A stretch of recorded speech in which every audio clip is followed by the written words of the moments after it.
নমস্কার, I am Prabhas as a yoga expert and international yoga teacher. আর আপনারা দেখছেন আমার ইউটিউব চ্যানেল যোগাসন ও প্রাণায়াম। আপনারা নিশ্চয়ই বুঝতে পারছেন যে আমার পায়ে একটা প্লাস্টার আছে, কী কারণে পা ভাঙলো আমি সেটাই আপনাদের সামনে তুলে ধরব। আমরা যে জুতো পরি আমাদের সবসময় এটা খেয়াল রাখতে হবে যে আমাদের পায়ের সঙ্গে যেন জুতোটা ঠিকঠাক টাইট ফিটিং থাকে, তা না হলে কিন্তু ভারী বিপদ হয়ে যেতে পারে। ধরুন আপনার পায়ে জুতোটা ঢিলা, তাহলে জুতোটার মধ্যে আপনার পা যদি ঘোরে তাহলে যখন তখন পাটা মুচকে যেতে পারে। আমি ঠিক এই ধরনের একটা জুতো ধরুন ইউজ করতাম। জুতোটা পায়ে যখন পরতাম জুতোটা একটু সাইজে বড়, পাটা ঠিক এই জুতোর মধ্যে পাটেরাম ঘুরে যেত, দেখতে পাচ্ছেন?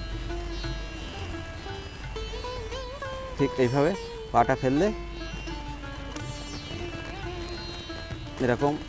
ওই জন্য আমাদের জুতো যখন চুজ করতে হবে, জুতোটা সবসময় খেয়াল করতে হবে জুতোটা সফট সোলের হবে এবং পায়ের সঙ্গে ফিটিংস থাকবে, তাহলে দেখবেন আপনাদের পায়ে কোনো রকম সমস্যা হচ্ছে না। আমি যে সমস্যাটায় ভুগছি সেটাই আপনাদের সচেতন করার জন্য আমি এই ভিডিওটা করলাম। তো কী কারণে আমিও ঠিক একই রকমভাবে এক ইটের পাশে আমার জুতো সমেত পা পড়েছিল, পড়াতে আমার পাটা মুচকে যায়। মুচকে গিয়েই আমার যে থেকেই দেখতে পাচ্ছেন পায়ের এখানে যে মেটাটার্সাল যে বোন, সেই বোনটা ঠিক ভেঙে গেছে। এই দেখাচ্ছি আপনাদের, দেখুন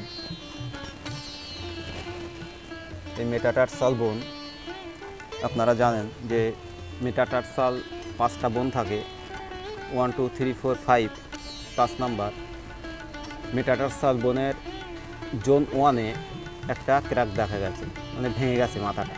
যেটা বললাম যে জুতোটা আপনারা অবশ্যই ঠিকঠাকভাবে চুজ করবেন, তাহলে দেখবেন এই ধরনের ছোটোখাটো বিপদগুলো হবে না। যে ব্যায়ামগুলো বসে বসে করা যায় সেই ব্যায়ামগুলো অবশ্যই আপনাদের দেখাবো।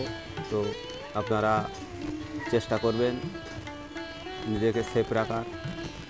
ভালো থাকবেন, দেখতে থাকবেন আমার ইউটিউব চ্যানেল যোগাসন ও প্রাণায়াম।